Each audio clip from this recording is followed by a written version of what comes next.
Okay तो guys 2019 anime fans के लिए एक माइंड ब्लोइंग साल रहा है और same go to anime industry too.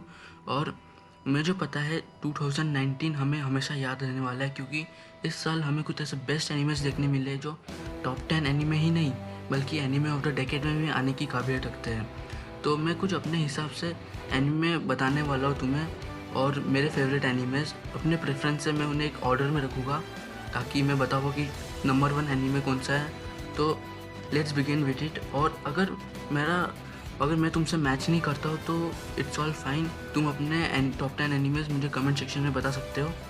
और रियली कंपटीशन इस साल इतना ज़्यादा था कि ये मेरे लिए भी टफ था कि टॉप 10 एनिमेज चूज़ करना। तो लेट्स डू इट।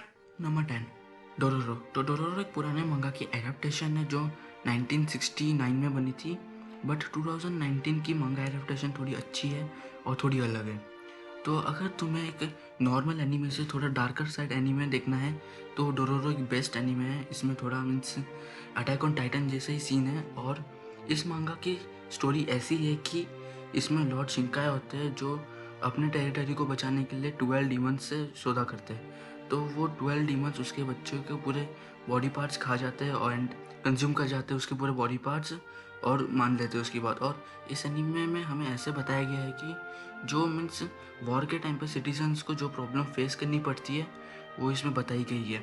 और ये एनीमे सेम है compare to the grave of the fireflies. Okay number 9 the rising of the shield hero. तो इस एनीमे में हमारा मेन प्रोटैगनिस्ट होता है नाओफुमी, जिसे 3 लोगों के साथ डिफरेंट पैरेलल वर्ल्ड्स में से किंगडम ऑफ मिलरोमार में समन किया जाता है ताकि वो उन्हें वेव ऑफ मोनास्टर से बचा सके। और शील्ड हीरो होने के कारण नाओफुमी को बहुत सारी प्रॉब्लम्स फेस करनी पड़ती है और ना चाहते हुए भी उसे वेव ऑफ मोनास्टर्स को डिफीट करना पड़ता है ताकि वो अपने घर जा पाए। और इस एनीमे में प्रेडिक्टेबिलिटी एक ऐसा एसेट है जो आपको मजबूर कर देगा सोचने में कि आने वाले एपिसोड्स में क्या होगा। और अगर आपको ये एनीमे पसंद आया है तो आप ज़रूर देखिएगा, इनसे देखा ही होगा आपने। Number 8 my hero academia. तो माय हीरो एकेडमिया के लास्ट सीजन में हम सबको पता है ऑल माइट रिटायर हो चुका था और अब उसकी जगह लेने वाला है इजुको मिडोरिया। तो इस सीज़न में हमें कुछ नई चीज़ें इंट्रोडक्शन की गई जैसे कि नए कैरेक्टर्स और कुछ नई चीज़ें। तो सबसे पहला है सर नाइडाई। तो सर नाइडाई एक प्रो हीरो होता है जो एनीमे के एंड में मर जाता है या। और दूसरा कैरेक्टर होता है एक विलन, नया विलन मिलता है हमें इस बार ओवरहॉल, जो जिसके पास ओवरहॉल वाली कॉर्क होती है और उससे वो कुछ भी डिस्ट्रॉय कर सकता है, पर लास्ट में वो भी मर जाता है। और हमें इसमें एक और कैरेक्टर बताया एरी। तो ये पूरा सीज़न एरी के ऊपर ही बेस्ड है कि उसको कैसे हमें रेस्क्यू करना है। जब इजुको मिडोरिया एरी को इनकाउंटर करता है तो वो उसको बचाना चाहता है, तो वो इसके ऊपर बेस्ड है पूरा सीज़न। और इस सीज़न में हमें एक नई चीज़ भी देखने मिली है कि इजुको मिडोरिया अपने ऑल फॉर वन के पावर को 100% यूज़ करता है एरी की मदद से। तो ये ज़रूर देखना। तो बढ़ते हैं नेक्स्ट एनीमे की तरफ।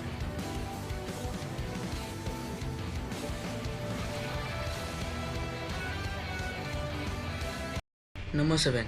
तो मुझे पता है मुझे ये एनीमे यहाँ पे प्लेस करने के लिए बहुत सारी गालियाँ पड़ने वाली है, but then also let's move on with it. तो नंबर 7 हमारा एनीमे है फायर फोर्स। तो फायर फोर्स एक ऐसा एनीमे है जो ह्यूमन स्पॉन्टेनियस कंपल्शन के ऊपर बेस्ड है। तो ये सोलर ईयर के ऊपर बेस्ड है ये एनीमे, अगर तुम्हें पता नहीं होगा तो। और इस एनीमे में हमारा जो मेन प्रोटैगनिस्ट है वो फायर फोर्स ज्वाइन करता है ताकि वो पता कर पाए कि उसके फैमिली की मर्डर कैसे हुई है। और इस एनीमे की स्टोरी लाइन भी बहुत अच्छी है। कहीं ना कहीं तुम्हें ये एनीमे ये सोचने में मजबूर कर डालता है कि आने वाले एपिसोड्स में हमें क्या देखने मिलेगा। और साथ ही साथ इस एनीमे की अगर तुमने बैकग्राउंड सॉन्ग और ओपनिंग्स सुनी होगी या नोटिस की होगी तो या दैट्स आर अमेजिंग। इस एनीमे की यही एक ख़ास बात भी है कि इसके बैकग्राउंड सॉन्ग्स और ओएसटीज बहुत अच्छे हैं। और साथ ही साथ हम बढ़ते हैं हमारे अगले एनीमे की तरफ। नंबर 6। तो मुझे पता है इसके लिए मुझे लेजेंडरी गालियाँ मिलने वाली है, बट देन ऑल्सो बता देता हूँ मैं। तो विनलैंड सागा। तो विनलैंड सागा एक हिस्टोरिकल इवेंट पे बेस्ड एनीमे है जो थॉरफिन के ऊपर है। अगर मालूम नहीं होगा तो तुम गूगल कर सकते हो। थॉरफिन के पिता थॉर्स एक वॉरियर होते हैं, वाइकिंग होते हैं वो। और वो एक दिन वॉर से भाग जाते हैं और क्योंकि उन्हें एक जगह ढूंढनी होती है जहाँ पे वॉर का कोई नामो निशान ना हो, तो वो जगह ढूंढ लेते हैं। वो एक आइलैंड पे चले जाते हैं जिसका नाम वो रखते हैं विनलैंड। तो ये विनलैंड सागा है। तो या और एंड उसके बाद फिर बट वो वॉर से तो दूर चले जाते हैं बट वॉर उससे दूर नहीं जाती। और ये एनीमे एक तरह से टॉप पे आना चाहिए था, फर्स्ट या सेकंड पे, बट देन ऑल्सो मैंने इसे यहाँ पे रखा क्योंकि सम पार्ट्स में ये एनीमे इतनी हाइप नहीं बनाता। इस एनीमे के कुछ मूवमेंट्स है जो तुम्हें बोरिंग लगते हैं और मज़ा नहीं आता उनमें तुम्हें। मैं बता दूँ ये एनीमे कॉम्बैट इतना इसलिए नहीं क्योंकि ये एनीमे में हमें बताया गया है कि लड़ाई से कुछ नहीं होने वाला, सोच के काम करना पड़ेगा। और अगर तुमने नोटिस किया होगा तो इस एनीमे के ओएसटी और ओपनिंग्स दे आर अमेजिंग, और यही एलिमेंट्स इस एनीमे को इतना बेहतर बनाते हैं। ओके, तो मुझे पता है बहुत सारे लोग ये चाहते हैं कि ये anime anime of the year होना चाहिए था क्योंकि इस एनीमे ने बहुत ज़्यादा हाइप कलेक्ट करी थी सच्ची में। तो नंबर 5 डॉक्टर स्टोन। तो डॉक्टर स्टोन की स्टोरी कुछ ऐसी है कि एक मिस्टीरियस लाइट बीम आ जाती है और वो सारे ह्यूमंस को जितने भी वर्ल्ड में उनको स्टोन में कन्वर्ट कर देती है। और हमारा जो मेन प्रोटैगनिस्ट होता है कैरेक्टर सेंकू, तो वो कुछ सालों बाद, मीन्स कुछ ही सालों के बाद क्या बहुत ज़्यादा सालों बाद वो डीपेट्रीफाइड हो जाता है और वो साइंस को यूज़ करके बाकी सारे ह्यूमंस को वापस से डीपेट्रीफाइड करता है और एक नई ह्यूमन सिविलाइजेशन बिल्ड करना चाहता है। तो now the doctor stone was really a unique and original concept, और साथ ही साथ ये एनीमे कुछ मेन पॉइंट्स पर ओवर द टॉप चला गया, तो इसलिए मैं इस एनीमे को यहाँ भी प्लेस करूँगा। Number 4 anime mob psycho 102।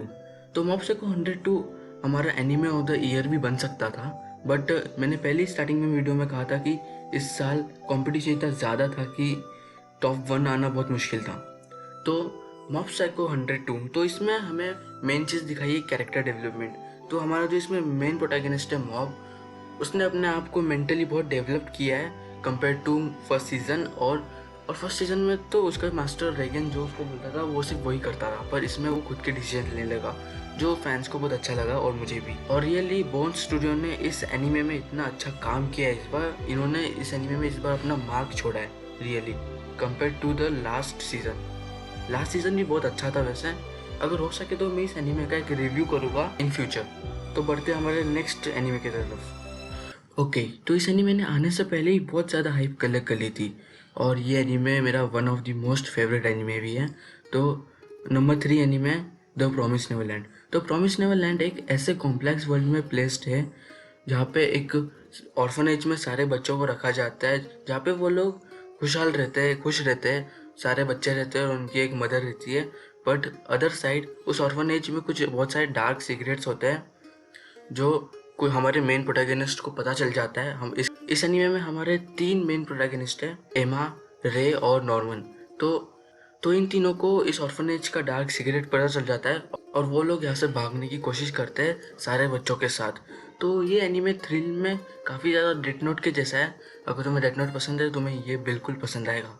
और इस एनीमे का execution that was really well, you know, with the music and other things. और ये एनीमे थ्रिल एनीमे बता दूं मैं, और थ्रिल एनीमे का तो अलग ही मज़ा रहता है। थ्रिल एनीमेज में ज़्यादा कुछ होता नहीं है, बस उसमें कैरेक्टर्स के डिसीजन और कैरेक्टर्स के डेवलपमेंट्स हमें ये मज़ा आता है देखने में। तो रियली तुम्हें इस एनीमे को ट्राई करना चाहिए, this is really worth it. तो हाँ, मुझे पता है कि ये एनीमे ऑफ द ईयर है, बट देन ऑल्सो मुझे ये यहाँ पे प्लेस करना होगा। तो डीमन स्लेयर। तो डीमन स्लेयर एक ऐसा पहला एनीमे है जिसने इतने सालों बाद वन पीस की मांगा रिकॉर्ड तोड़ी है, और साथ ही साथ इस एनीमे का कॉन्सेप्ट भी बहुत अच्छा है। इस एनीमे की स्टोरी टेलिंग और डिज़ाइनिंग और बाकी executions that are really well done. और साथ ही साथ मैं तुम्हें इसकी एक शॉर्ट स्टोरी बता देता हूँ। तुमने तो ये एनीमे देखा होगा, फिर भी जिन्होंने नहीं देखा उनके लिए।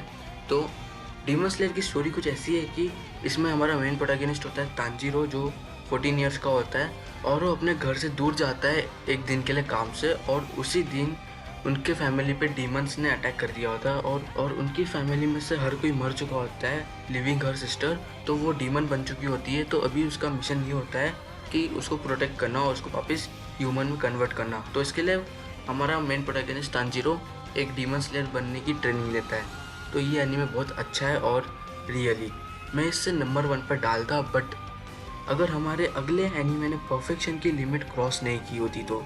पर ये एनीमे हर साल हर बार परफेक्शन की लिमिट क्रॉस करता है, तो देखते हैं। ओके, तो मैं टॉप 1 में जाने से पहले कुछ ऑनरेबल मेंशंस करना चाहूँगा जो इस साल बहुत अच्छे एनीमेस थे पर टॉप 10 में ना आ पाए। तो सबसे पहले है Food Wars season 4, Fruit Basket, Chihayafuru season 3, और Kaguya sama Love Is War, Babylon और वन पंच मैन और बीस्टर्स। ओके, तो बारी आ गई है हमारे number 1 anime of the year की। So let's begin. Attack on Titan season 3 part 2। तो अटैक ऑन टाइटन हर बार सबकी लिमिट क्रॉस कर देता है। रियली मीन्स जो तुम सोचो ना वो होता है इसमें। और मानो या ना मानो, attack on Titan anime medium में ही नहीं, जनरल एंटरटेनमेंट मीडियम में भी हाई स्टैंड करता है। रियली लाइक अ टाइटन। और अटैक ऑन टाइटन ने जो अचीव किया है इतने सालों में, आई डोंट नो कोई एनीमे फ्यूचर में वो अचीव कर पाएगा या नहीं। और रियली मैं बता दूँ, इस एनीमे का मेन कॉन्सेप्ट है इसकी स्टोरी टेलिंग। यानी मतलब समझ रहे हो तुम, जहाँ से स्टोरी चालू होती है और जहाँ पे आगे रियूनाइट होती है, that is an amazing asset of this anime. और रियली इस एनीमे को सिर्फ एक ही वर्ड में डिस्क्राइब किया जा सकता है, द परफेक्शन। और one of his title, the perfect king. तो अटैक ऑन टाइटन एक शोनेन जेनरा का एनीमे है, पर रियली तुम्हें लगता है ये शोनेन जेनरा है? मतलब शोनेन, मिस्टीरियस, ट्रेल, उसके बाद फिर मिलिट्री और मतलब बहुत सारी चीज़ें हैं इसमें। तो आई होप तुम्हें मेरी लिस्ट पसंद आई होगी एनीमे ऑफ द ईयर की। तो अगर तुम्हें पसंद आई तो लाइक कर दो, सब्सक्राइब कर दो, और नोटिफिकेशन तो दबाओ ही मत तुम, मुझे से फ़र्क नहीं पड़ता। शेयर तो तुम करते ही नहीं हो वीडियो, तो करो ही मत, क्यों तुम तकलीफ उठा रहे हो। हाँ, और साथ ही साथ तुम अपने टॉप 10 एनिमेस कमेंट सेक्शन में मुझे बता सकते हो। साथ ही साथ मैं और ऐसे एनिमे एक्सप्लेनेशन के वीडियोस लाऊंगा, तो स्टे ट्यून। और साथ ही साथ तुम सब्सक्राइब भी कर दो यार, मतलब सब्सक्राइबर बढ़ जाएंगे और अच्छे कंटेंट्स आएंगे रियली। ठीक है, तो bye bye. Just think of swim 生き残るためにたぎった声だと言い聞かせは